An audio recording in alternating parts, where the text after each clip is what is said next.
Alrighty, so to start off, I am unable to shake these allergies. I guess some eye drops helped, but I just keep scratching my eyes, and it's like this every year. Nothing really helps.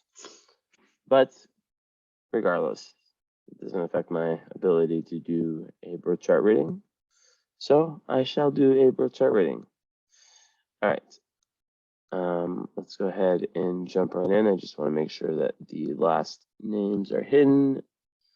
Okay, so let's actually, it was not hidden, so let's go ahead and do that right this moment. Okay, sweet. So I can just about share the screen. My eyes don't look so bad right now. They were so red like 15 minutes ago. And it's like, you see? Yeah, it's like I'm smoking. I don't smoke, I promise. Okay, so share screen. You're not gonna be able to see my face for a little bit. So sad. I'm just joking. Okay, so here we have your chart with that sweet little Pisces rising. Wow, one of the most rare. It's Pisces and Aries rising that are the two most rare rising signs. Don't ask me to explain why, but it has something to do with the time of the day and some of I can't remember. I learned about this like recently and I just can't remember. So Pisces rising, moon in Scorpio. So you have a Hades moon with conjunction, a Scorpio moon conjunct Pluto. And then that sun in Libra, which is very interesting because you have Venus conjunct Jupiter, which is, like you have it in the seventh house. So I can be it's not very bold of me to assume that we'll see what the chart says, but being a Libra, right? And I guess we'll just jump right in like this. Being a Libra, so much is about relationships. Let's put my face back. I have like the sniffles too. It's like a whole bunch of allergy. It's allergy time. Even if I take Claritin, it just like or whatever. I don't know. It just doesn't do anything. My eyes just look red. But I won't talk about it anymore. You get the point. Okay. So, anyways, basically, what's really interesting is that as a Libra, right? Everyone knows that Libras love relationships. Libras are, some people would say, like, their main goal. It represents, a little bit better lighting. It represents relationships, right? Astrology. Libra is love. It's the seventh house. So to be a Libra and to have Venus conjunct Jupiter, the two luckiest planets in astrology, the two benefic planets, which yes, they are in Virgo. Doesn't matter what sign they're in. They're right on the seventh house cusp on the descendant. So, like, I can just say straight up right off the bat that you are not only very lucky in terms of your relationships, and we'll see if there's anything that contradicts this. I don't see anything really difficult. I mean, Mars square Saturn, yeah, it could be, but not really. Nothing really difficult that would contradict that statement that you have tremendous luck with Jupiter. Every client I've ever had that has had an alignment with Jupiter conjunct the descendant has agreed that yes, they felt very fortunate, lucky, that their partners are able to elevate them, and they learn a lot through their partnerships. Whether it's usually romantic, but it can also be like business partnerships and stuff like that. And with Venus there, I mean, that's just like a beautiful placement because, I mean, Venus in the seventh house, right? The house of marriage. It's just, it's basically kind of like guaranteeing like you're born in 91, so maybe you're not married yet. You're younger than me. But basically what it's doing is that it's guaranteeing, pretty much cosmically guaranteeing that you will be the kind of person that just is just very, very lucky and meets the right kind of people, not toxic, no toxic karma and love, and just has tremendous fortune in this area of life.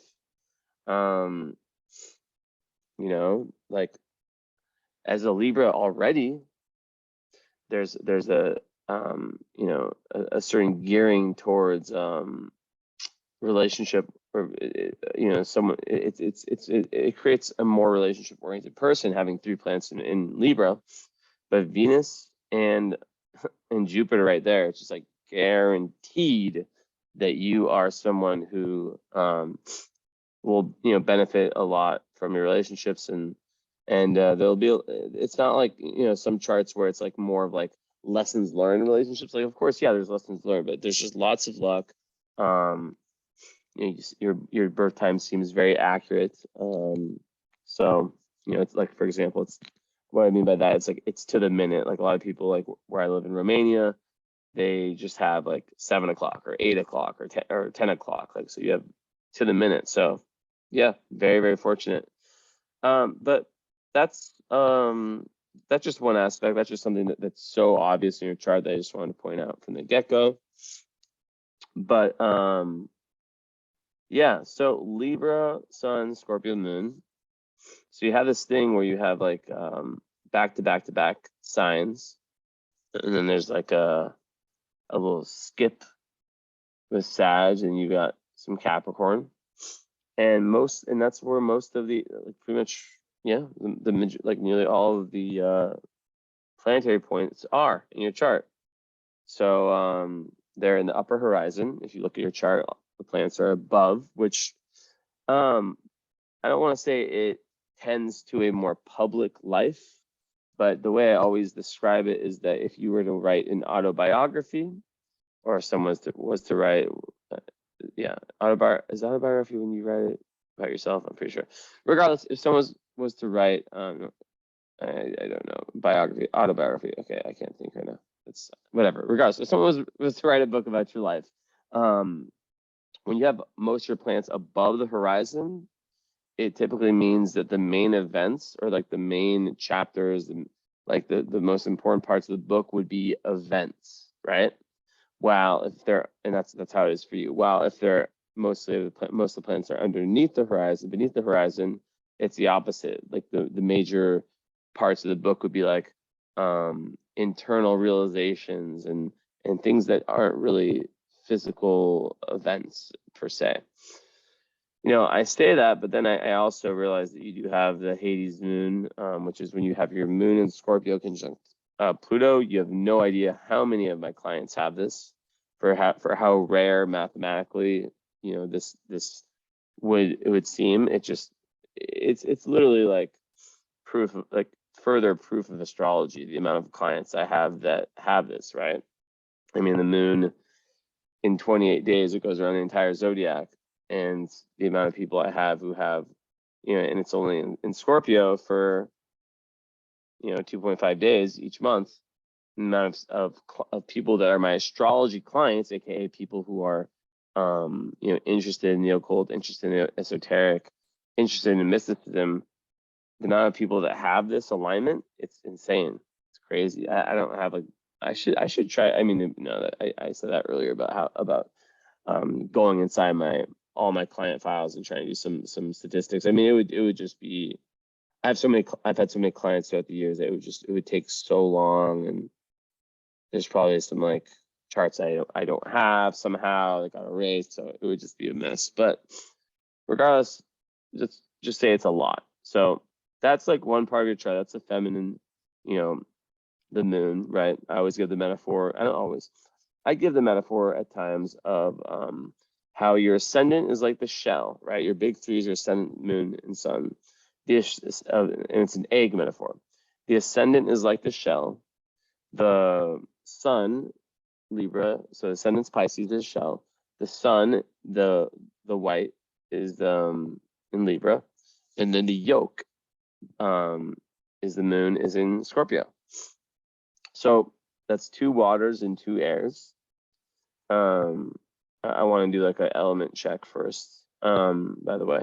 So then you also have, of course, the Earth with your Venus in Virgo. This is more personal planets, the inner planets I'm looking at. And wow, it's really wild for me as an astrologer. This has happened, like, the cats are crazy. Like, since I started doing astrology, I tend to always have like the same like similarities between back-to-back clients. Like, it always happens. So this is like another chart of someone who doesn't have much fire, have fire in their chart, right? So the missing element is fire.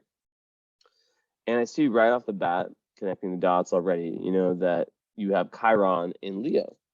So Chiron, this is an outer planet. So usually I don't start with outer planets, but I also like to have my own style and kind of weave everything together in my own way. You'll see. But when you have Chiron in Leo, it basically speaks to like some pain, some inner child wounding that prevents one from having that fire, that passion, that gregariousness, that ability to kind of just like unleash and just like be, I guess what you could say, Leo to me is like the authentic self, right? So yeah, like it can definitely make it difficult for one to really like feel like they can express themselves. But when you lack fire in the chart, even besides that, it can, fire has to do with like self-starting. It has to do, I always think of fire as like that intuition we get, that passion. I mean, intuition is obviously water, right? And you have a lot of water, but it's like that little flame of like of being able to kind of like that we move towards the flame. That's, I just came up with that right now. So it's like when it's cold, we move towards the fire, right? So that's kind of how it is in astrology. In life too, is that it keeps us moving, right? It keeps us it's like there's this fire and we're moving towards it. It's like this like image of like our future of, and it has to do with passion, self-starting. So when you lack fire, there can be issues, especially when you have lots of Libra, which can be such an indecisive energy. There can be issues around self-starting. So that is, 1 second, to check. Okay, put my phone in. So that's definitely one aspect of this all. I want to throw that in there from the get-go. But then I'm going to go back and forth between sharing my face and sharing. Oh, my eyes look fine now. Cool.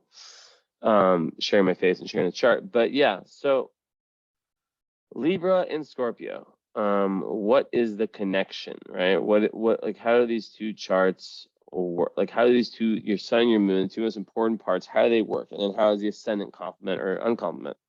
What can I say? What I can say very obviously is that being a Pisces rising, which is water, and a Scorpio moon is very complementary. That's just right off the bat. Basically, what that means is that and I'll go further into what each of them mean, but basically that you wear your moon is your emotions, right? So it's like the emotional undercurrent, the instinct, and kind of like what makes us feel comfortable. Every part of astrology is very multifaceted, has lots of meanings. But the moon here, in water, and obviously, I mean, most people know that Pisces and Scorpios. I mean, my girlfriend's a Scorpio, I'm a Pisces, right? It's like they just go well together. They're both water, right? So that's gonna make it so your emotion, like your emotional state, it's almost like people who have this tend to kind of like wear their emotions on their sleeves in a sense. Like obviously as a Scorpio moons tend to kind of be more not reserved, but like they're not always gonna show, they're definitely not gonna show their emotions to the whole world. They're quite secretive, and they sometimes have trouble trusting, rightfully so. So they're not always gonna just like be, doing video vlogs about how their emotions are that day. Like it's very important. And when we get into the relationship aspect of astrology, it's very important for Scorpio moons to be able to, in any kind of relationship, to feel as though they can trust the individual who they're with, whether that's a friend, a partner, a family member. They need to be able to trust, but not just trust on that level. I'm saying trust on the deepest possible level, on the level of like they can let that person know about any of the most dark feeling that they're going through, thoughts that they're having, whatever it may be, and not feel judged, feel safe, So that's extremely important for a Scorpio moon, to feel safe, to feel secure with the environment they're in, with the people around them. And because of that, they tend to, keep smaller circles, right? Because they are very, at a young age, and just overall, they're very, sorry, I'm gonna keep touching my nose, allergies, but they have this knowledge, this wisdom. It's like the witch energy, right? But they have, like, some people can look at a Scorpio moon and be like, wow, you're so negative, or you're so cynical. But then it's like, a lot of the time they're fucking right. That's kind of what you find out with Scorpio, is that they understand their own shadow and their own darkness. So they're able to see it in other people. And like, yeah, some other signs might be like, oh, but like why are you looking at life so pessimistically? Like your opinion of something affects the outcome, blah blah blah. But at the same time, it's like Scorpio is realistic, and it's very analytical, very psychological. Scorpio moons are very psychological. They want to get to there's no bullshit, They hate bullshit, and they have bullshit detectors, and they can sometimes be, I've noticed, a little bit judgmental. At least, I've always said that Scorpio moon works a lot better for a woman's chart than a man's chart. I will hold that. I have so much proof of that. I mean, of course, it's it's not all the time. Like, there's definitely men's charts. It's just more difficult for a man in today's world to to work with the Scorpio moon. But with women, because it's water and so emotional, I'm referring to like the toxic masculinity of the man not being able to share their emotions in that type of way. But a woman is able to. They have their friends, and you guys are very, very smart in that sense, right? Where from a young age, you guys are speaking about emotions. And the Scorpio moon, as intense as it is, it needs that closeness. It needs that deep, deep intimacy. So now you see, I should probably make a post about that. I literally that's probably the first time I ever said that. But regardless, like, they need that intimacy. And because the women, are more likely to get that intimacy, even from parents, right? Not intimacy from parents, but you get what I mean, like that closeness, that emotional support. That's why the outcomes that I've seen and that I've observed in my years of being a professional astrologer, the outcomes are more favorable for women. And what is a favorable outcome of a Scorpio moon? Well, instead of being someone who is in a struggle for power, always trying to control everything potentially, they become people who are more encouraging and who are alchemists of their own inner shadow and inner like darkness. And they're very well aware of it. But so this goes back to your Pluto conjunct Scorpio moon. When you have that in a chart, I want to find one post that my friend did about it because it's very interesting. But when you have that, it's just like a double, triple, quadruple, whatever you want to, quintile, if that's the word, like whatever you want to call it, indication that you're here to go through this really, really deep karmic death, rebirth, and transformation process that I talk about in so many of my readings, because like, my clients are typically people who are transformational people. So let's go ahead and share it one more time, and I'm going to be looking for this Instagram post while I do that. But yeah, so Pluto is So when you have that conjunction, right, of Pluto conjunct Moon in Scorpio, you become someone who is very, very, like I said before, but even like to a larger extent, they understand their shadow very well. They understand the parts of themselves that are imperfect, that are dark, and they don't repress anything. So that's a very important point. And Pluto just adds fuel to that fire in that it really does force. And when I say force, I mean like karmically, like fate aligns itself to where, let me see, where is this? Like so where is it? It's over here.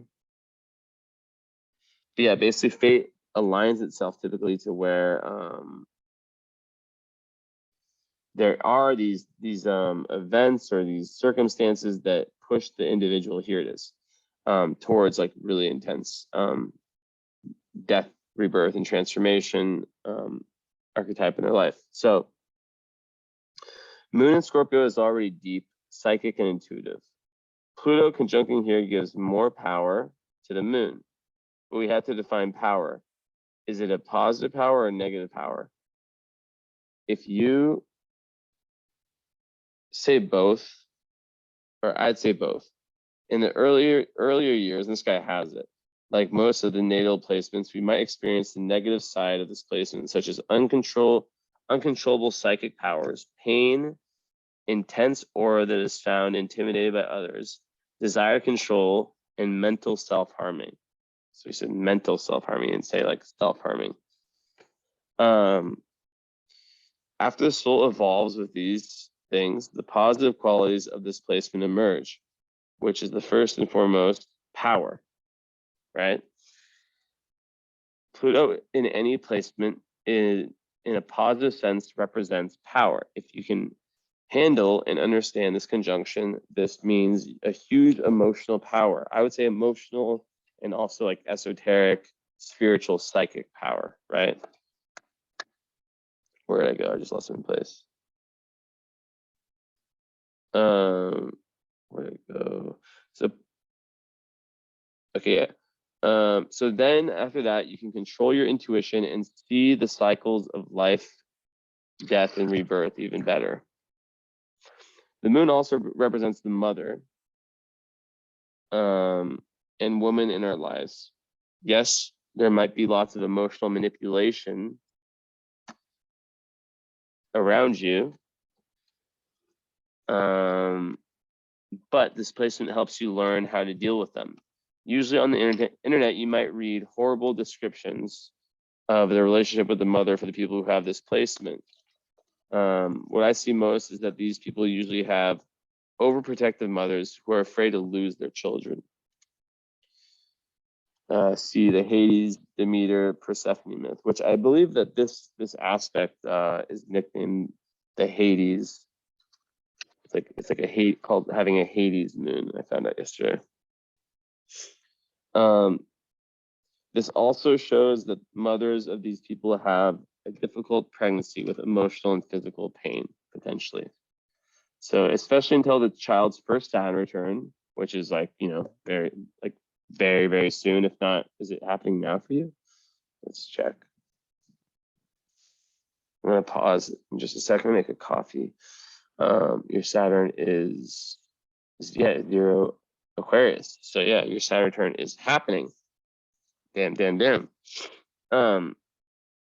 So especially until the child's first Saturn return, mothers can be overly protective. Of course, if Moon/Pluto gets squares and oppositions, we might think of emotional or any kind of abuse or a really horrible relationship with the mother. Privacy is another theme here. Even when you ask, what do you, like in quotes, what do you do in your free time? These people can be reluctant to answer, and some inquisitive strangers give them some hard time. So, yeah. Very strong magnetic emotions. There can be emotional outbursts, a lot, right? So it's kind of like a big go big or go home type of aspect, right? And people like souls that have this aspect, they're not here to fuck around, on a karmic level. So that is very important. And I'm gonna, one sec. Okay, I'm back. Coffee is made, and let's get right back into it. Okay, so anyways, as I was talking about, so that moon and the Pluto, crazy, super karmic. It pushes the soul into the death, rebirth, and transformation of different parts of itself. Probably emotional patterns that have accumulated through different past lives, and this life, it's like change it, So it's an intense one, as I read my friend's post. So how is that, this really intense, it's in the 9th house, this moon. How is this working with the 8th house, which is actually the house of Scorpio, so already very, very good there. Libra sun. Well, this is very interesting because, so when you have an 8th house sun, like I do, I have an 8th house sun also. A lot of astrologers do, a lot of people, psychologists, a lot of people, occultists, people interested in like the deeper layers, the mysteries of the world. They and I always say this, and it always resonates with everyone, is that you tend to go through periods of time in your life that were so different, where you as a person were so like ridiculously, unbelievably different, that it almost feels like that ancient version was an actor or an actress playing you. It wasn't even like you. That's how intense the 8th house sun, people's transformations can be. So yeah, your chart right off the bat is very Plutonian, very Scorpionic and Plutonian. When I kind of try to archetype it up. Now, is there any Pluto transits beside or squares? Any Pluto aspects besides that? There's not. But it doesn't matter because you have 3 planets in the 8th house and you have a Scorpio moon conjunct Pluto. That is way more than enough. So when you're a very Plutonian person, Plutonians are people who do things undercover. They're very secretive. It's all about the biggest change, like whether it's like there's so many different archetypes of Plutonians, like for example, like the mafia is like a random example, right? I'm not saying you're part of the mafia, but like basically like they're more concerned with getting things done, and with real, like power is like a huge archetype, right? So it's like when with great power, as said, inspired man comes great responsibility. So with the Plutonian, what can happen earlier in life is that the power can potentially be misused, especially like, so there's a big need, a big like wrestling with the ego, right? And that's why the 8th house sun tends to go through these ego transformations, deeper than that, like transformations of the self, because it kind of brings towards it events and circumstances that force it to change, right?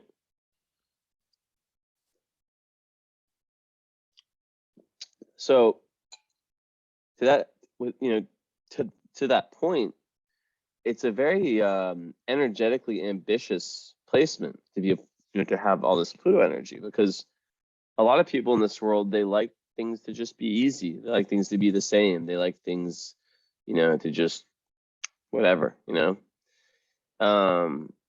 Not for the Plutonian. The Plutonian is here karmically to change, to shed the snakeskin.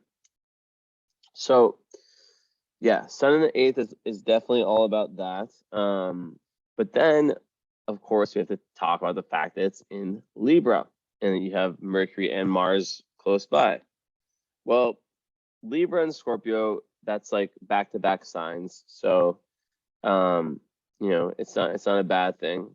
It's not a particularly good or particularly bad. It's just, you know, I would say it's more good than bad because you know, there's the whole story of the zodiac. Like it can be told from Aries to Taurus.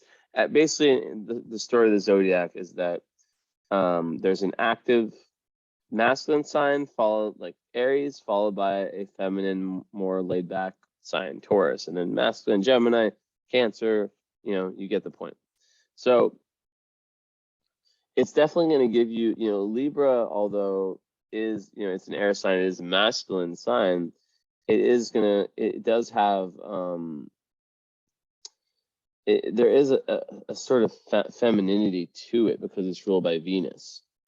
And Scorpio. So what's interesting is that Scorpio, although a feminine sign because it's water, there's more of a masculine quality to it because it's ruled by Mars. So either way, you end up kind of having the yin yang, right?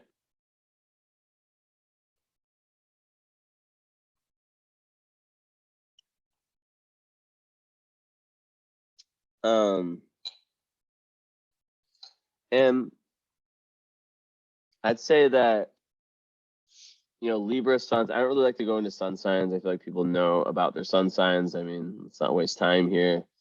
But you know, Libra obviously very, very sociable, all about balance. You know, I always give the warning for Libra that, you know, they have to learn, and maybe that's part of this transformational journey, is that they have to learn about putting themselves before other people.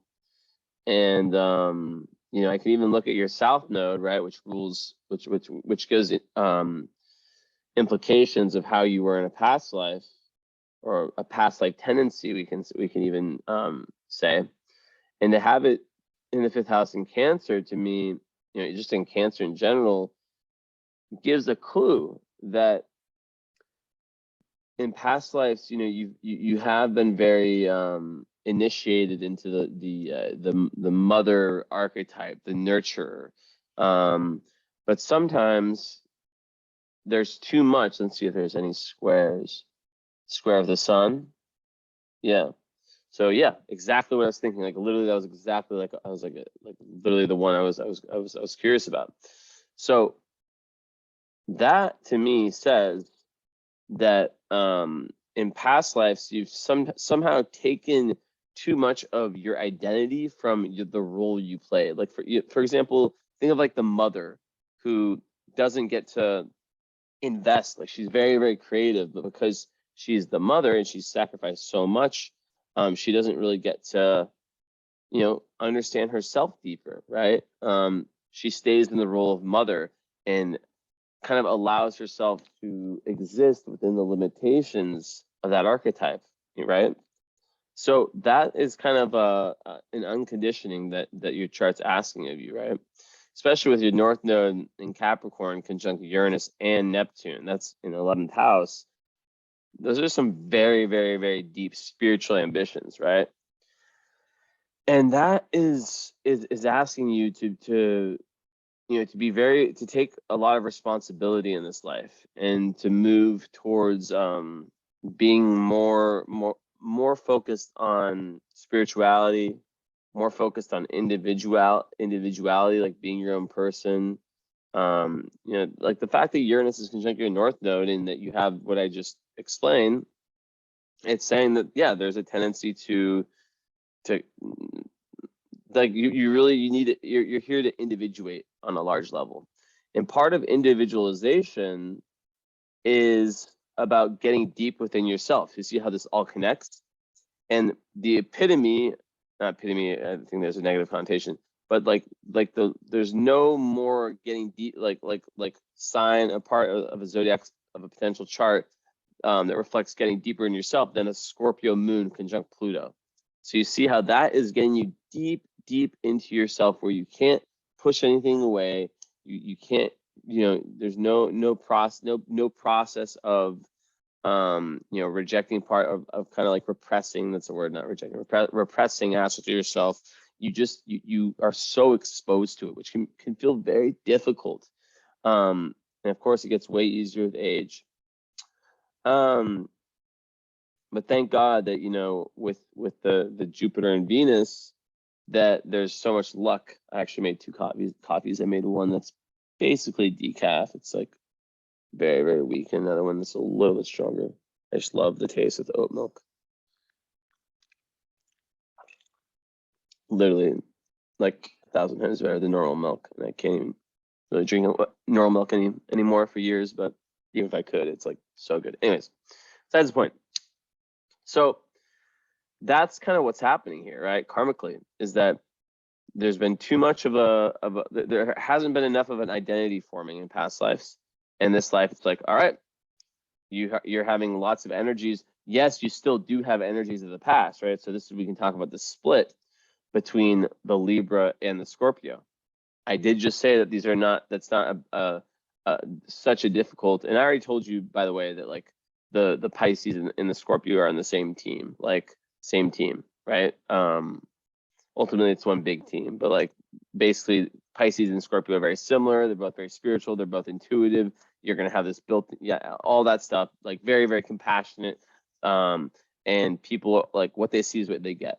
Like your external personality is very reflective of your internal emotional nature, which is very cool, because if you think about it, some people, I guess I have this too, because I'm a Sag moon, which is fire, and a Leo rising, which is fire. So, but I definitely seen people who have something kind of like the opposite, right? Where their moon, let's say it's like in Aries, it's like this very fiery, like persona, very impulsive, and their external is in a sign like and that's a shitty example. Let's say, okay, let's say that they're okay, better example. Their ascendant, what they appear to be, is like Capricorn or Virgo, but their moon, I'm literally talking about my mom, which is a Virgo sun, Leo moon. But that's actually not a bad example, you know, like but I guess she has Aquarius rising, so it's a bad example. Let's just say someone who's like a Virgo or Capricorn rising, they show that energy. They show that very like kind of responsible, sometimes rigid energy, but then within themselves they have like a Gemini moon, or you know, some moon sign that's like very kind of like a Pisces moon, something like that, something that's very fluid and very kind of the opposite of serious, right? So not that Gemini moons and Pisces moons can't be serious, but you get the point. So that's very good. But back to what I was saying with Libra. The split here is taking the form of like one part that doesn't take shit at all, and that wants to go really, really deep within the self.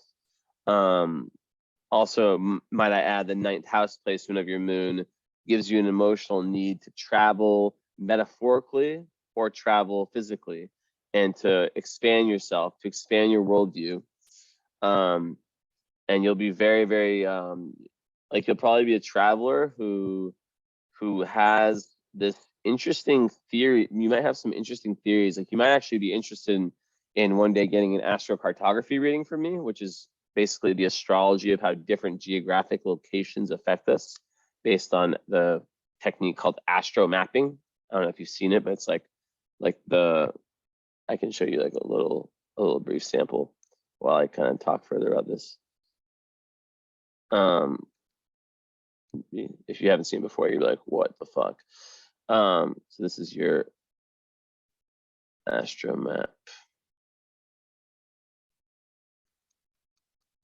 So you see how there's just like lines all over the world. These lines represent different planets. So let me give you like one random cool one. You can let me know if you're ever interested in this reading. So you could be famous if you lived in this island, whatever it is. It's not Fiji. But yeah, even like New Zealand. There's a Saturn line. Basically, it's a whole reading. It's usually done. It's usually a reading I do live. It's really, really fun, especially if you're like into different cultures. Which, you know, with Pluto in 9th house, you know, I'm assuming you are, because Pluto in 9th house people, they a lot of times they're born in a culture that they don't feel that big of a connection to. And then they travel and they feel like this karmic connection to different cultures. Like whenever I explain this one, I'm like, yo, that's so me, because that's literally like the story of my life. Like I grew up in the US / I'm half French. I spent, all the summers in France. And then I traveled like 50, 60 countries throughout my life so far. And I fell in love with Romania right away. So that's kind of like my story. That's kind of like a metaphor of like how, like not to say that would happen for you, but you definitely have like lots of karma with lots of different countries around the world. So traveling is huge, and you gain a lot from it. And yeah, for you, there's like an emotional need through like this like inner introspection to understand yourself better, but then to understand what ultimate truth is on a higher level, which is your moon's ninth house. You're really here to learn. You're really here to learn on the, like expand the higher mind. Now back to what I'm saying. So Libra at its highest it's a very social sign. It's very good at it's a cardinal sign, so that it is enterprising. It is the scale, so there's lots of very good businessmen and businesswomen who are Libras, and they can work a room. Libras are known for being able to be very good socially. They're very good with design, very good with art. With anything, with having things feel balanced and feel light. That's like the best Libras I've met. They're able to just like really like kind of be like they're the people that like people go to when there's a conflict. They're like the middleman, like the counselor, right? And the bad Libras I met are like gossipers and social climbers and stuff like that. But my point is that, and I want to see one thing real quick, but my point is that Libra and Scorpio do not necessarily like the conflict is that one of them is way fucking deeper than the other one. That's pretty much like the best I can say it. So yeah, that's pretty much what it is. So it's like, how can you have on one hand the Libra needs met, like being in the 8th house, which the 8th house is such a deep house that in some sense there is this feeling of like of depth to it, even though it's in Libra, right? Which is known as like a deep sign. But on the other hand, there probably is and will continue to be, but probably more in the past, or there have been times where it's difficult for you to balance this, right? One's way more extroverted than the other one, right? As I said before, Libra is super extroverted. Scorpio is way introverted.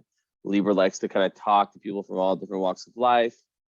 Scorpio is more like analyzing, right? And sometimes overanalyzing. And yeah, so, and different interests too. So and you I believe, let me see my list. You did get a follow-up, I believe. Yeah. So definitely, I hope you're taking notes. Definitely do, because the follow-up, I won't remember anything from the reading until I actually see the chart. I'll have probably 30 or 40. No, I'll probably have, no, I won't have, I'll have done a lot of charts between when we talk, or between now and when we talk. So yeah, make sure to take notes and things and talking points that I claim to be important, and then also questions that anything that's important for you. Most people like rewatch it like multiple times. But anyways, so that's the first big part I see of the chart. Now we talk about the stellium in Libra, right? So the stellium, meaning that there's 3 planets in Libra in the 8th house. I can't stress this enough that the 8th house is the house of Scorpio. So you're gonna have a very scorpionic personality. And the Libra could almost have like a very like nice effect in this circumstance, where it can almost like add like kind of like a Venusian lightness to this very, very intense area of life. Like the eighth house rules like studies of like life after death, reincarnation, you know, anything occult, esoteric. It also is very linked to inheritances and benefiting from other people's resources. And there's just a whole, and it's like the realms to the unknown, the mysteries of life, right? The things that a lot of people are just kind of afraid of, and they just kind of like don't want to like look. And people who are eighth house Plutonians, they have this natural ability to not be afraid of that, and not only to not be afraid of it, they actually like it. It's actually what makes them more interested in anything. So with that energy there, I imagine that it's less about the sign and more about the fact that we hear, you know, like that Libra energy is there, and it's just like, all right, let's investigate. So with Mars in the eighth house, okay, let's start with Mercury. Very obvious. Mercury is how you talk, how you communicate. You know, it's your brain. So it's also in Libra. It's combust in the eighth house.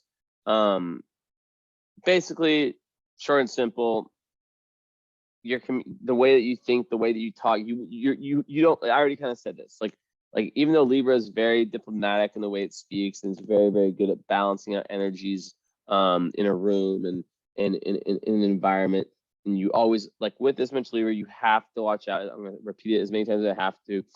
Watch out for the people pleasing aspect that is so common with people that have, you know, Libra energy, especially since you have 2 planets in the 7th house too, right? You have to always remember, and this is like when the Scorpio moon comes in, you have to always think like how is this person, how is this environment, how are they affecting me?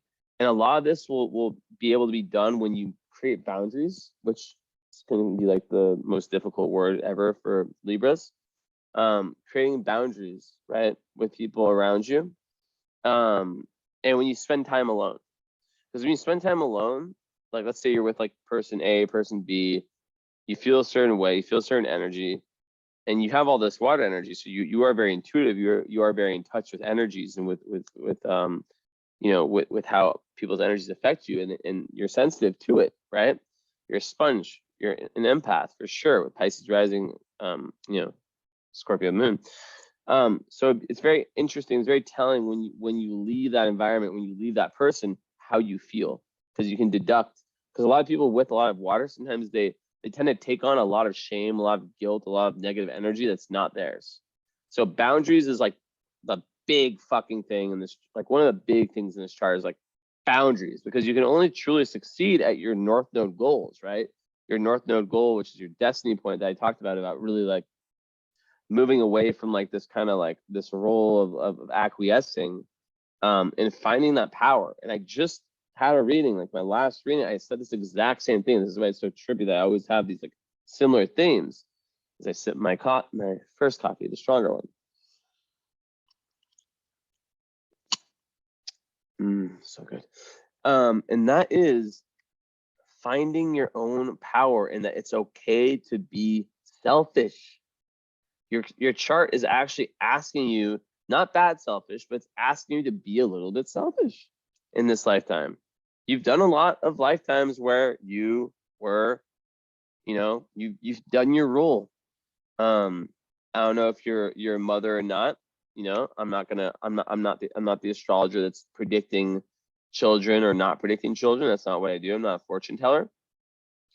But what I can tell you with North Node in Cancer is that you definitely have been the mother, whether it be like the physical mother or the archetype of the person that gives themselves and cares for others. Now, in the 5th house, that is more about, it's adding another element, right? Which is very, very interesting to combine Cancer and Leo like this, because they're so different. But it makes more sense when you look at the North Node.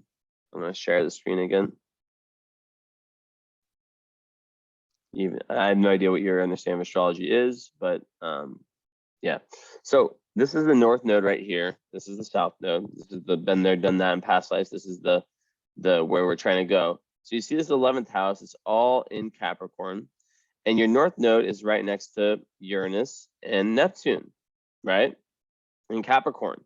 So what that's saying, and they're only separated by 1 degree, right? At less than 1 degree, point 10 between your North Node and Neptune.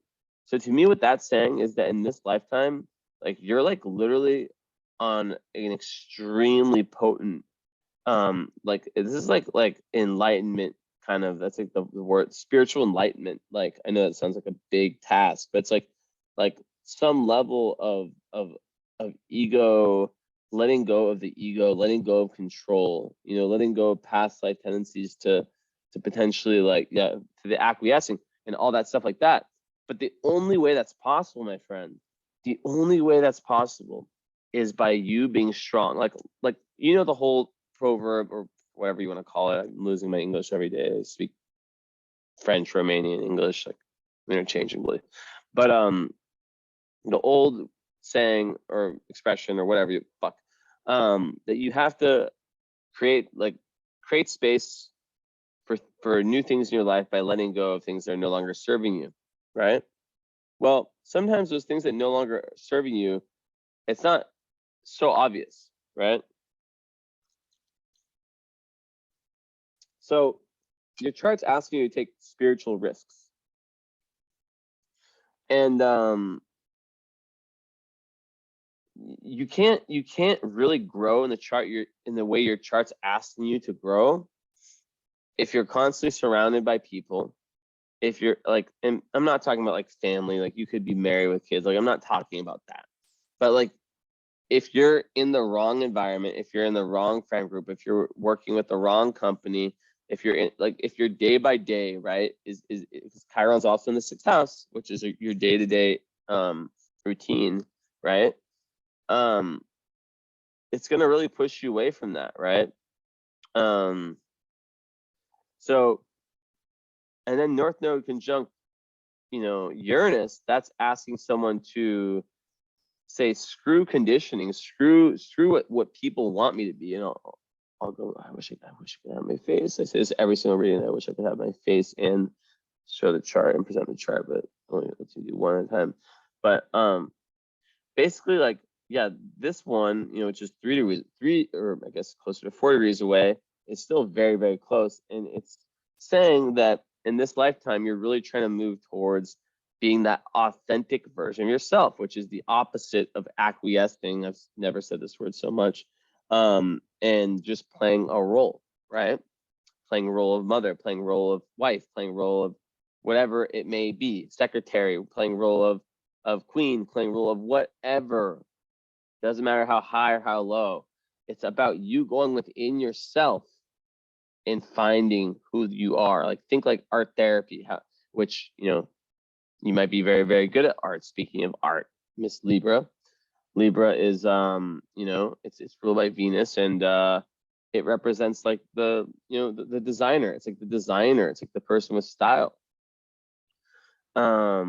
So that's kind of like what I'm seeing in this part of the chart, that you're really being pulled towards a more like, to have your North Node smack in the middle of the two further, like the two, like what are they called, ambassadors into our solar system, with Uranus and Neptune. Their energies are from another galaxy, and they're here, right? And that's what they represent astrologically, is that they're ambassadors, because they were discovered after Saturn, which in traditional astrology was the last planet. That was the guardian. It stopped at Saturn, but these ones came in with Pluto, right? So that's ultimately what you're being asked to do, is turn into an alien. I'm just joking, but that's kind of what it is. It's like really like, get weird, you know? Also in our follow-up, remind me, Monica, that I will have something that I've created that you might be able to join. Just remind me of those keywords, but I'm very secretive about this.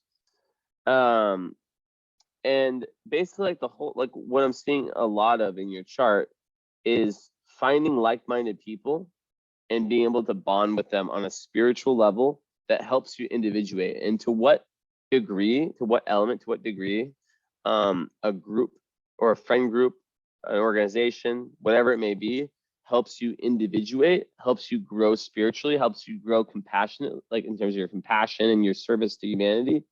and your understanding of God and spirituality, whatever you want to call it, universe.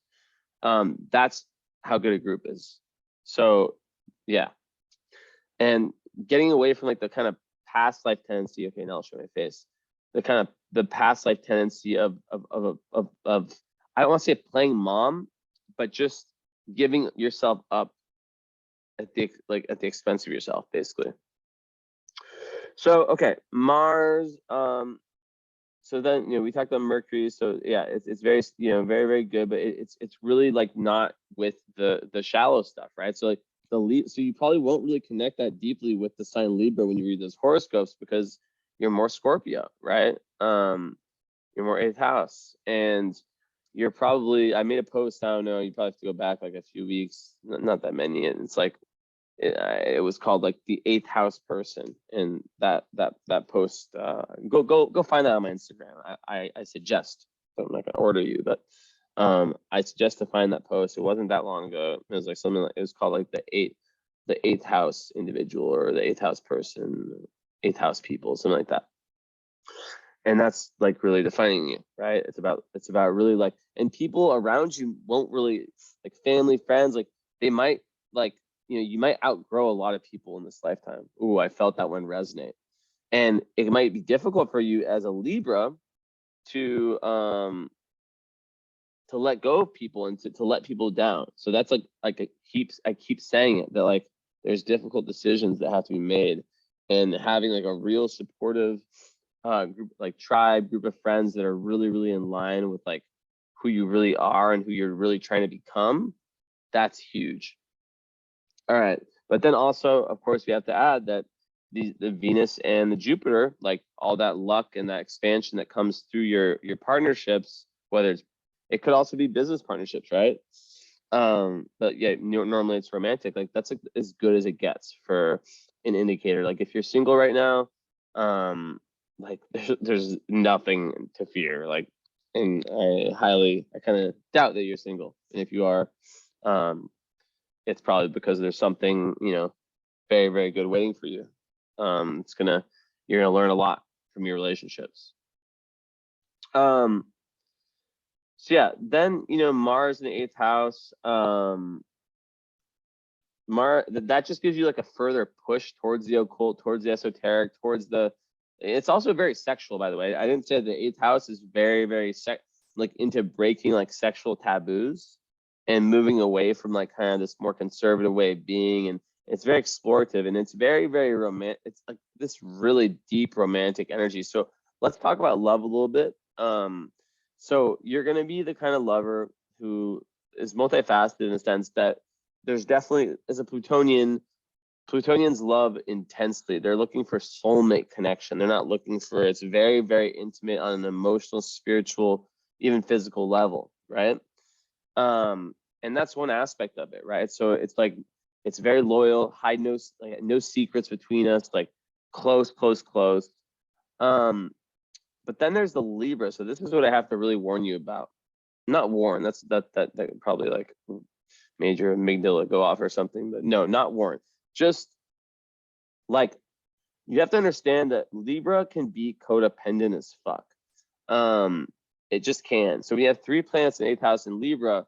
You really, like I've said so many times, and maybe it's something that you're starting to grow towards. And by the way, I do just I tell us in most readings, because very few people know that I have 2 master's degrees in psychology, and I am an astrological counselor. That's like something I do and I love to do, and I have clients, and I do everything that a normal therapist does. I just add astrology to it, which I think enhances it. But basically, what I'm saying with respect to that is that what I would see in this chart from a psychological or I guess you could say from a psychological view, would be a split, right, between the Scorpio and the Libra part. And there's, when it comes to love, there is this deep need, right, to look out for, to be super close and intimate on all levels, but then also to move away from needing the other person. So there's this thing in astrology called, there's 12 signs, 6 axes, right?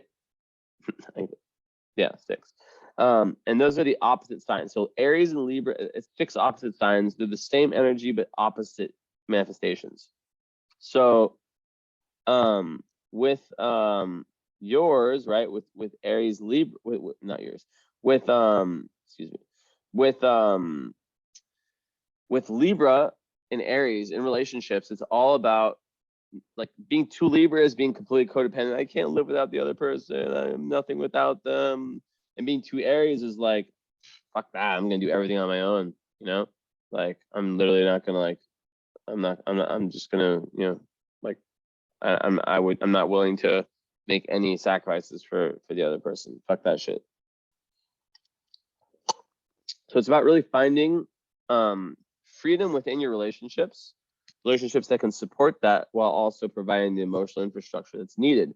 As a Scorpio moon, as I said earlier in the reading, there's a need to express the darkness, and it's like that whole thing, like you can't have me when I'm at my lowest. If you're not going to have me at my lowest, you're not going to have me at my highest. That's like such a Scorpio moon kind of energy. So that's that. So yeah, Sun in the 8th house. What else can I say? Yeah, so the processes of birth and death play a prominent role in your life. So yeah, death is this big theme. It makes someone very, very intense. So you're gonna be someone who even as a Libra, you're gonna be a very non-superficial Libra, right? Where you really want to dive deep into the meaning of life, and yeah. Also, like I said, I don't really like to speak about inheritances, but there's definitely the potential for one here. Okay, moving further. And also, like with the whole artistic thing, I'm gonna get back to the love stuff right now, but like I'm very curious, like in the follow-up, like if you have like an artistic creative outlet, how that works for you, because that can be so massive for kind of understanding this, like art therapy, finding your own version of art therapy for getting into that Plutonian world, because Pluto is like all about the underworld. It's like going deep into your own underworld darkness, and through that darkness you discover yourself, you discover your true honor, your true. It's like you find the gold within you only in the darkest place, and then that's like shadow work, right? Intense dark shadow work. Fucking analogies. So yeah, and then before I jump right into the love stuff more, I want to just say, like, about a little bit more about like the rising in Pisces. Pisces rising are chameleons. They are able to adapt. So it's super cool. It's like they're able to adapt to any situation, but sometimes they have like kind of a loose sense of like identity, a loose sense of like who they are, so they can lose themselves. Like, so it's important to kind of like watch that tendency. But the really cool thing about them, they can make great actors, great artists, because they have this ability to kind of be a chameleon, kind of adapt to whatever is around them and whoever they're around. But yeah, typically they depend on other people to take the initiative. They can be very impressionable. It's a very it gives you a very go with the flow energy, which actually like kind of works well with the rest of your chart, because you don't really have that much mutable energy besides that. I guess you do have Virgo, but like it's not like it's different. It's a lot different. Your Venus in Virgo, right, and your Jupiter in Virgo. So yeah, it does give you some real kind of like fun energy, where you're able to kind of just like go with the flow, let things happen as they do. Also, it's usually, Pisces risings a lot of times have like some psychic or mediumship type gifts. Not always, obviously, not every Pisces rising has this, but like I said, it's the rarest rising sign, and very, very compassionate, like just like your Scorpio moon is. So you're able to sympathize with other people, and yeah, just like you could be your purpose can be really linked to like some type of emotional work, emotional spiritual healing work. your midheaven is in Sagittarius. So yeah, through your career, you're really looking to find meaning and looking, there could be some foreign link to your career as well. Who knows? So yeah, with love, obviously the moon, I explained that it's gonna take, it takes us a very special, not special, it takes a very like specific type of person that works for someone that has a Scorpio moon conjunct Pluto. They need to really be mature spiritually. They don't necessarily have to be like mega spiritual people, but they have to really understand that area of life. Okay. So yeah, Sun squared Neptune, so that can create some issues around self-esteem and around like truly seeing yourself. It's also squaring the nodes. So I could talk about some. Let me get this book really quick, but I can speak about potentially some karmic issues with the father, and issues that have to get resolved in this lifetime with you and the father potentially. But yeah, the Sun square Neptune is it can create lots of confusion around who you are, and that's already like something that I just like started talking about when I was talking about this Pisces rising. Eye check. It's just like puffy now. So yeah, that's kind of something, right? That people that have this aspect, they're they have amazing imaginations, right? But they also can really have issues when it comes to seeing themselves. And one thing that can really help, that I tell a lot of my clients that have this energy, is that they can use mirrors and cameras to their advantages, because those rule Neptune. So by practicing different things in the mirror, giving yourself affirmations, it can actually really literally help, or filming yourself, like yeah, stuff like that is very, very can be very, very impactful.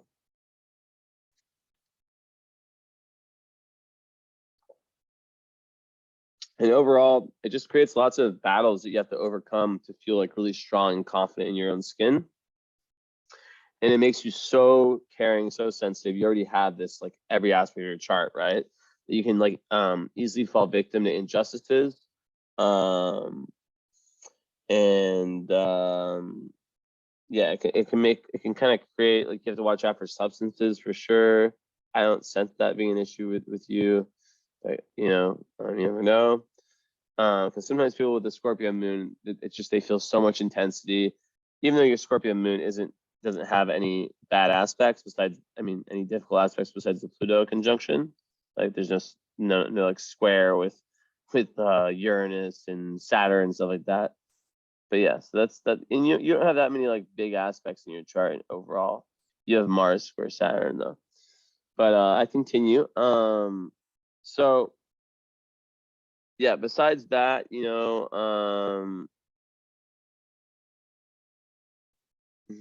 else can I add about this one?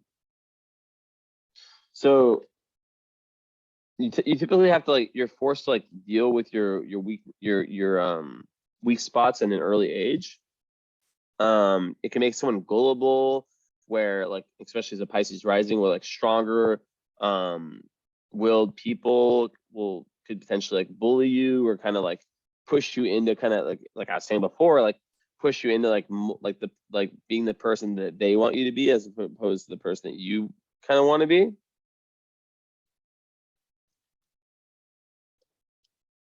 And it can make someone like give the perception of being guilty even when they're not. Like there's like they're wearing a label around their neck that says like pick on me or I'm guilty, right? So yeah, to rectify like some of these issues, you have to go into battle, right? Because a lot of times people that have this, they get backed into a corner, and at some point they just have to fucking fight and stand up for themselves. And it's all about strengthening the self-image, improving confidence, just self-belief, right? And sometimes taking up the fight and battling its odds, like it becomes like a lifestyle, right? Um, and also so yeah, that's definitely something that typically happens.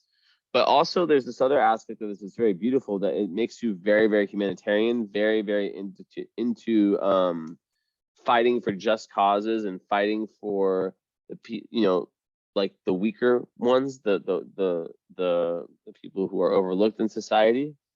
So being involved in social causes is really actually good.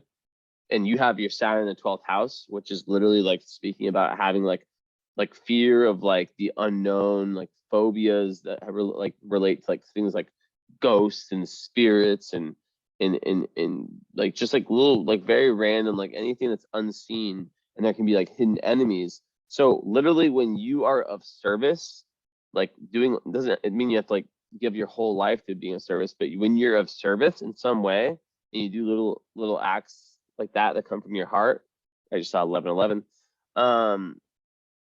That's ultimately like when you are gonna get a lot of this karma potentially reversed, right?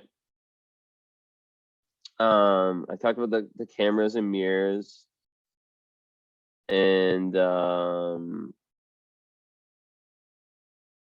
yeah, there's potentials for becoming involved in controversies and scandals. But it can create, along with the Pisces rising, there can be a real mysterious appeal that can be very alluring to people that have this. And once again, very, very good for like the creative arts, excelling in the creative arts, entertainment careers such as music, anything like on stage, on screen, or even like a charity work where you're standing up for people, even like in politics or activism, something like that. And also it's like all things spiritual is very is very like you're interested in all things spiritual. Okay, so I want to see what it says with sun square the nodes. So the sun is a skip step, indicates the essential part of the current life energy and purpose. It's to resolve the issues symbolized by the square to this nodal axis through house and sign, and through the node it resolved through. So it resolved through the last one it hit. So let me see which one that was. Let me try. So they go retrograde. So they move in the opposite way. They move this way, which means that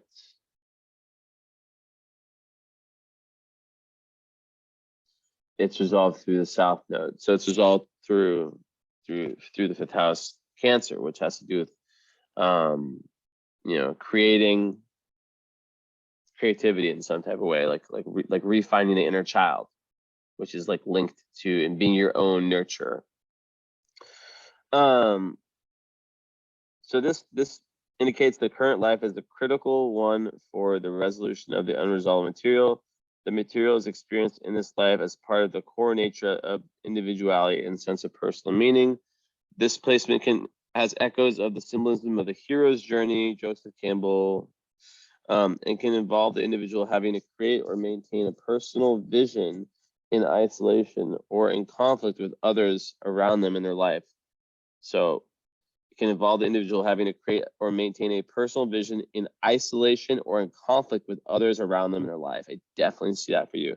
As such, it represents a challenge to individuate. What have I been talking about this whole time? Individuate. So yeah, like literally it says exactly what I was saying. It's like in past life, there's been a tendency to kind of to not be true to yourself, to not explore yourself. In this life, it's like do that. It's very, very clear. The chart's been very, very clear.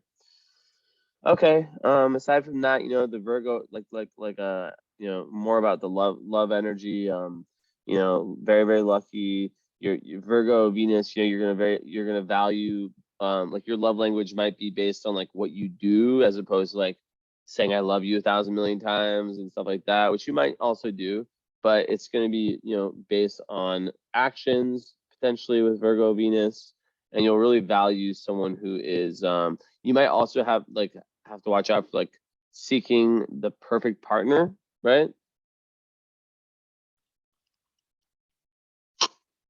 understanding, because you do like perfection. So understand there's no such thing as someone that's perfect. There can be, good matches, very good matches for us all, and sometimes they're the people we expect the less, because and it's all shown in the composite chart and in this other part of astrology, synastry astrology, compatibility astrology. But overall, you have relationships where you learn a lot. I always think of it like it's like a building, like you're building when there's earth involved in the relationship parts. It's like loyalty is like, it's not even like an option. It's just like, so like you're super loyal, and you need someone that is extremely loyal, where you never have to even question anything. And I think of it like when construction companies are building a skyscraper, they spend a lot of time building the foundation. That's kind of how it is for relationships with Venus and Virgo. There's no mucking around. It's like, it's not wasting time. They want meaningful relationships that have a practical basis, right? Yeah,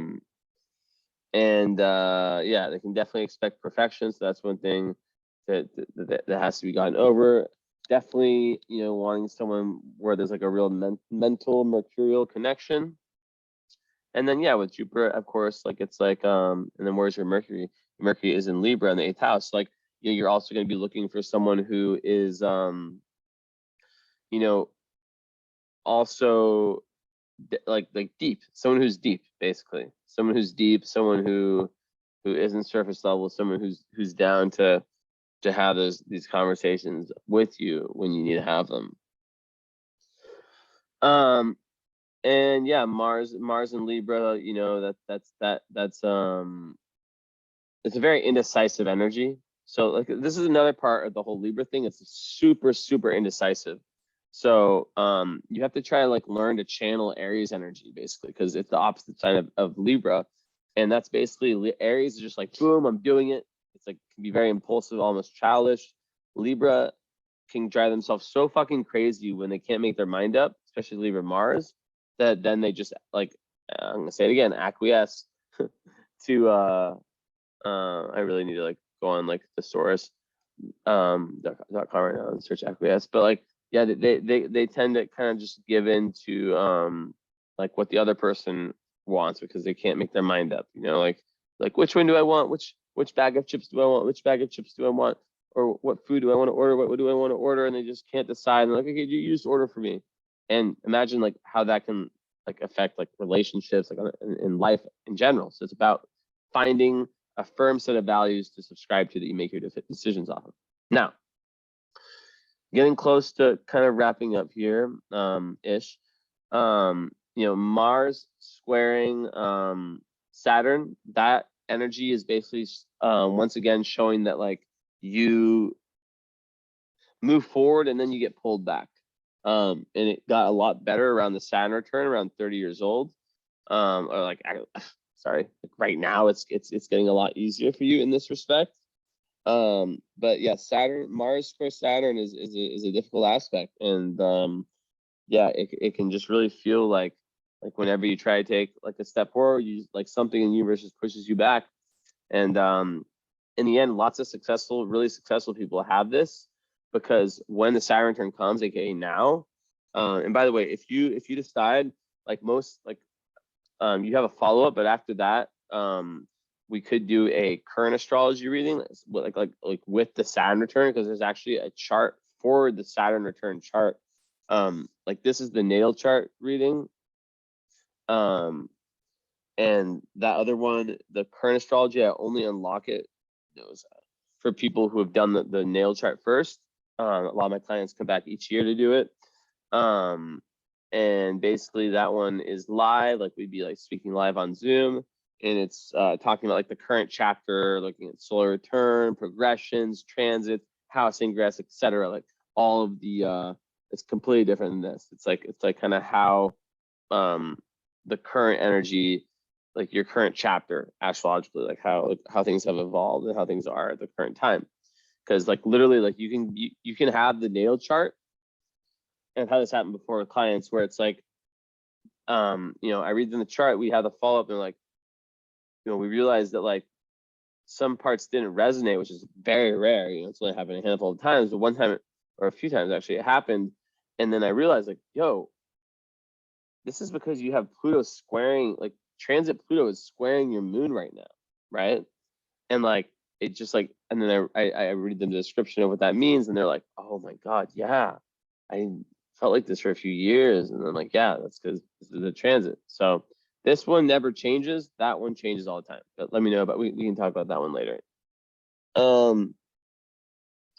So with this, the Mars and Libra, you're gonna also strive for peace in relationships, and I already talked about the eighth house part, so I talked about that. But the square, it's just kind of like it pulls one back, and it can be very, very frustrating. But in the end, if you scan the list of celebrities that have Mars Saturn aspects, it's very, very large and very, very telling. So let's see here, Mars, Saturn. So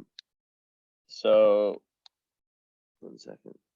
So it says this vacillating energy, inner feeling of being pulled to and from, ill-tempered, susceptible to injury. So yeah. And it also creates lots of difficulty in self-expression, which as a Libra, like Libra, like you want to have that. So that's one other thing. And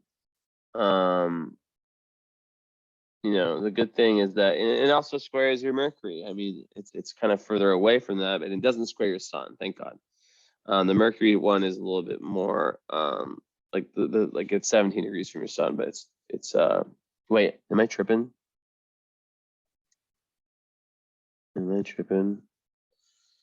Hold up 1 second. I must calculate.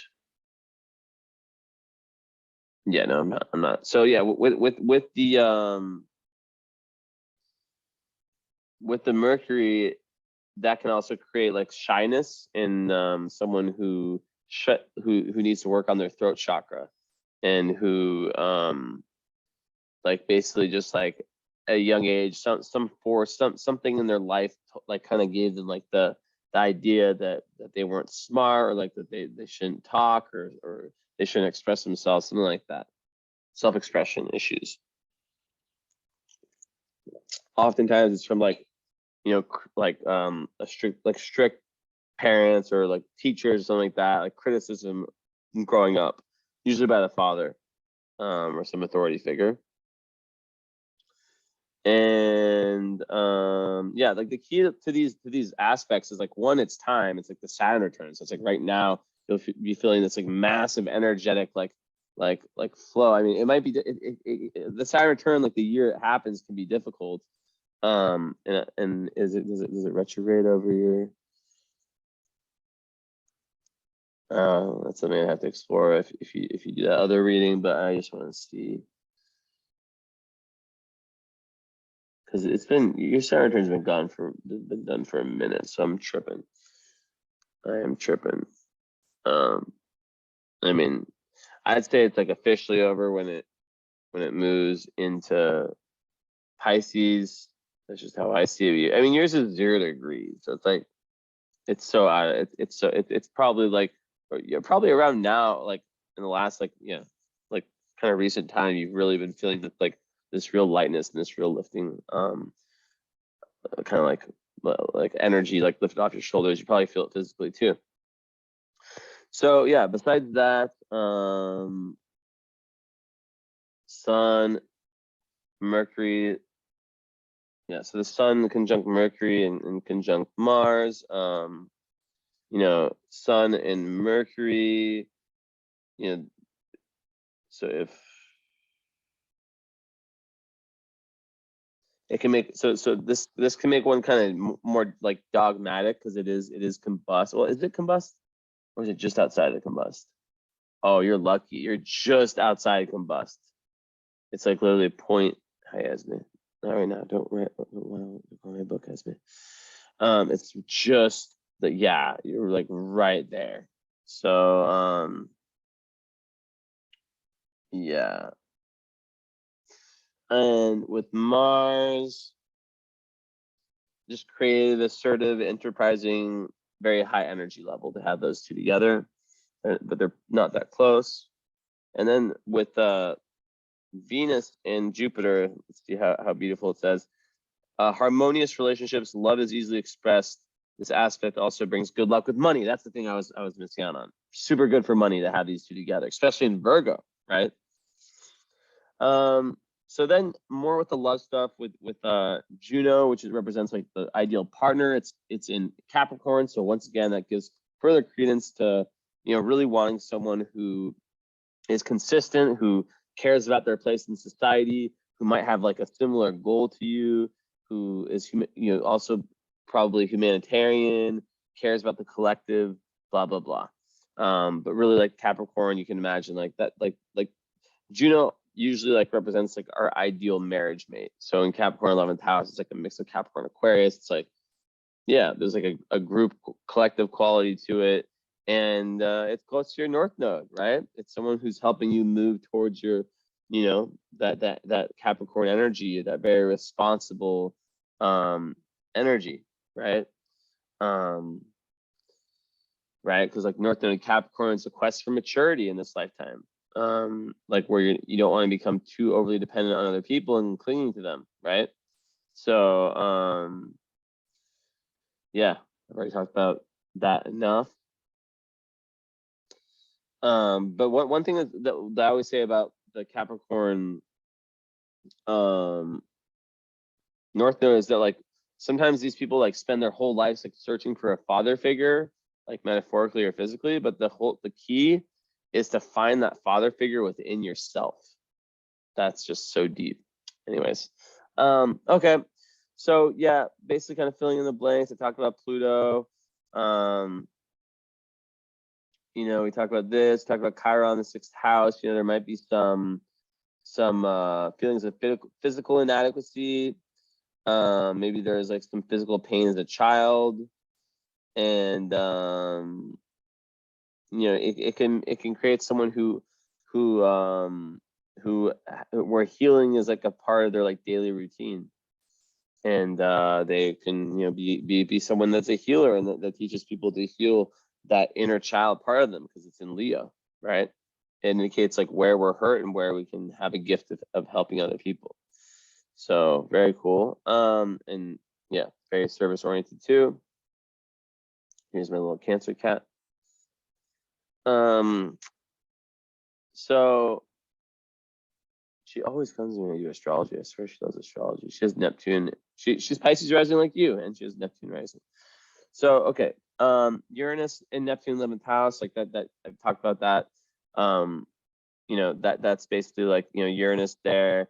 It's like you're gonna be looking for like an eccentric kind of like soul fam friends, like and you'll really wish to also liberate groups of people. And then Neptune 11th house, it's just like searching for a very humanitarian friendships. It's kind of similar stuff I've said before. And being also like in a group of friends or an association, like being and having like being of service and being sacrificial and having very, very like spiritual ambitions. Maybe it's like being part of something bigger than yourself. Black Moon Lilith and Capricorn. This one's kind of odd in the context of your chart, considering it's like Black Moon Lilith represents the part of your chart where like there's darkness around. It's kind of like the way I look at Black Moon Lilith. Some astrologers look at it in different ways. I look at it as like it's not a planet, so it's more of like a potential. In the sense that like if you go down your worst road, that's kind of what pops up. So I think Capricorn Black Moon Lilith is a fear of neglect, and not being recognized and acknowledged. So they can sometimes try to really control situations to feel more empowered, and it can kind of make someone at their worst who's like willing to like step over other people to get to where they want to get, like on a career level. If that doesn't sound like you at all, like just, it's just a potential. And there are some people, like I made a post about Black Moon Loaf the other day, and there were some comments of people who were like, I really, or actually one person, but she was like, I really don't resonate with mine. So it's definitely impossible. But yeah. So yeah, they try to dominate and control. The more people refuse to acknowledge the good being done as they feel dominated. Wait, what did I just say? The more they try to dominate and control, the more people refuse to acknowledge the good being done as they feel dominated. So yeah, you can do lots of good, but like watching out for like trying to like push people around, and that ends up pushing people away. Integration comes from learning how to delegate and let other people take the lead. Control is an illusion of security and needs to be tamed. And totally goes to the Scorpio moon too.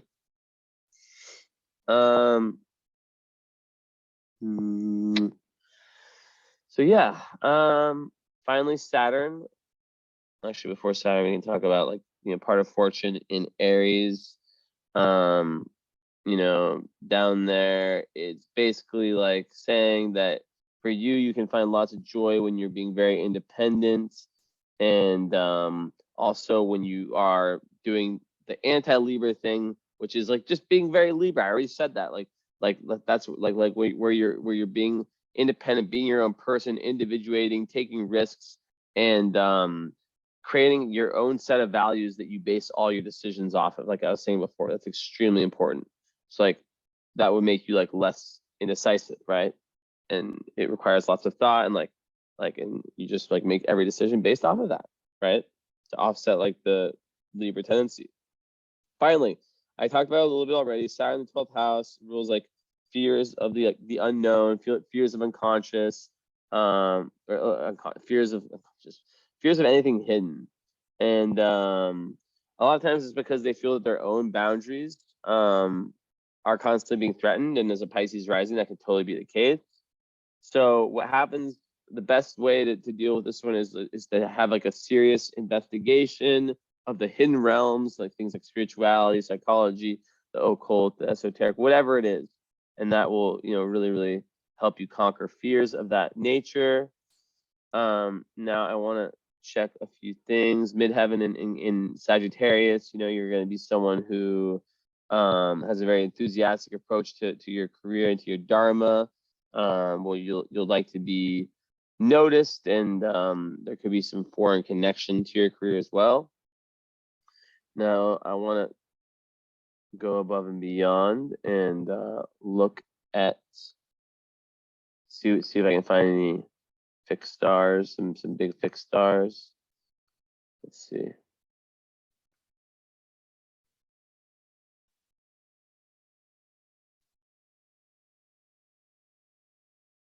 My eye's still bad. Yeah. Okay, so I don't know why I thought they would magically just become better. And also, okay, so I thought, and then yeah, Vertex in the 7th house in Virgo also is just like your doorway to higher awareness is through these fortunate relationships you have. In relationships, you will appear very, very responsible. You're really gonna value loyalty. You really, really value consistency. Consistency. That's a big one for you. Okay. So yeah. Now let's take a look. So okay, 7 and 16. Don't worry about me talking about numbers out loud. 7, 643.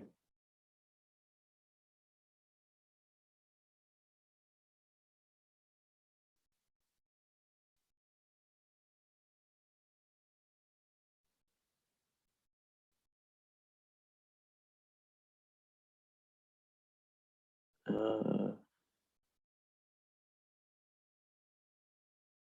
7, 12. Okay.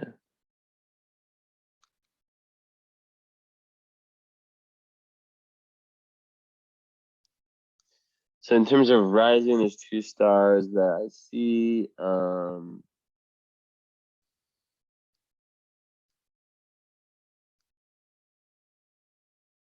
So let's see if I can find anything about them or if they're too minor. They're too minor.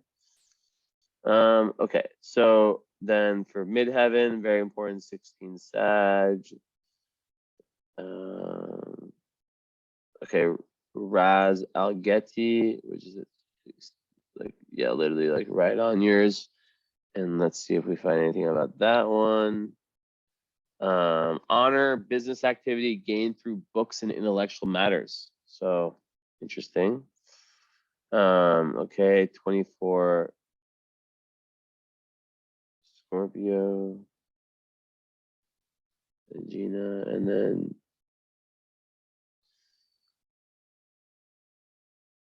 okay.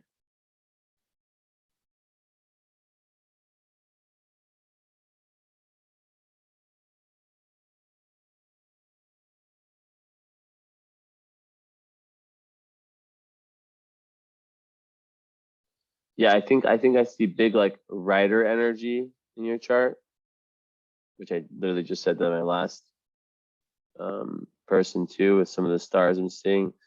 So Raz Al Getty with the midheaven, we talked about that already. Yeah. Okay, Agena, which is 24, which is the moon. If there's anything on that. Sarcasm, it says sarcasm and bitter speech, strong passions. Your moon. And Miley Cyrus and Beyonce also have that. Miley Cyrus has it with Pluto like you do. So yeah, maybe Miley Cyrus, there's some connection there. Mars, okay, so 26, 22, 17 for Libra, 22, 26, 22, 26, 17, 26, 17.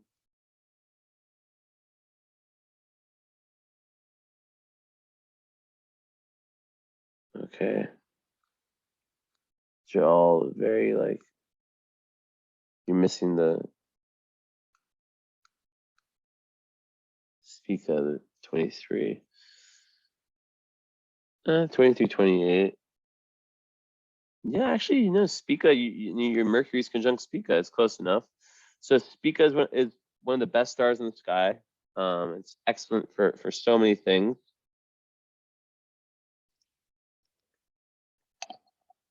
And it makes one neat, tidy, clever, ingenious, favor like people in people in authority favor you, gain through investment and responsible position.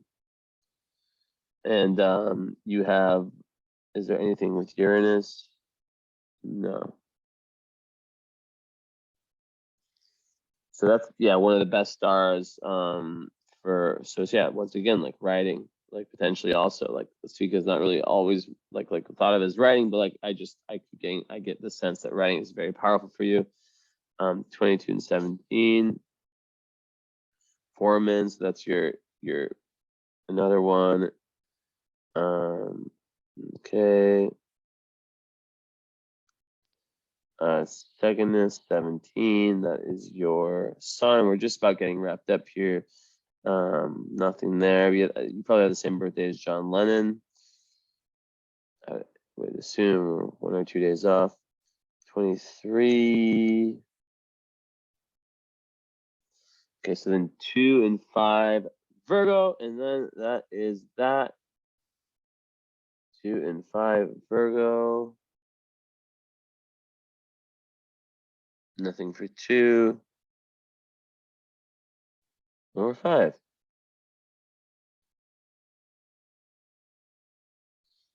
All right. Well, that's it. This one went way over, but actually, I don't know because I screwed up the timer, so I have no idea. I hope you enjoyed this. I hope this was very insightful. Really interesting chart. Another one of these charts that just has a very, very clear image. So I need to go take some clarity. And I keep looking at myself like, why do I look like? Anyways, my eyes look weird. But yeah, so that's kind of the energy of your charts. maybe it's lighting. This is my Leo rising, by the way. I'm just like obsessing with like this. Yeah, so we can connect and speak deeper. Have set up the follow-up session, which you did purchase both of them, or the session plus the follow-up. So, but there's one other thing actually. I want to make sure I didn't miss something, because yeah, so south node. Okay, and so south node opposite.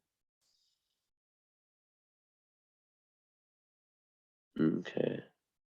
Yeah, so I guess like one other thing I would just add about like the past lives is that like these forces that you're trying to move towards in this current life are forces that opposed you in a past life.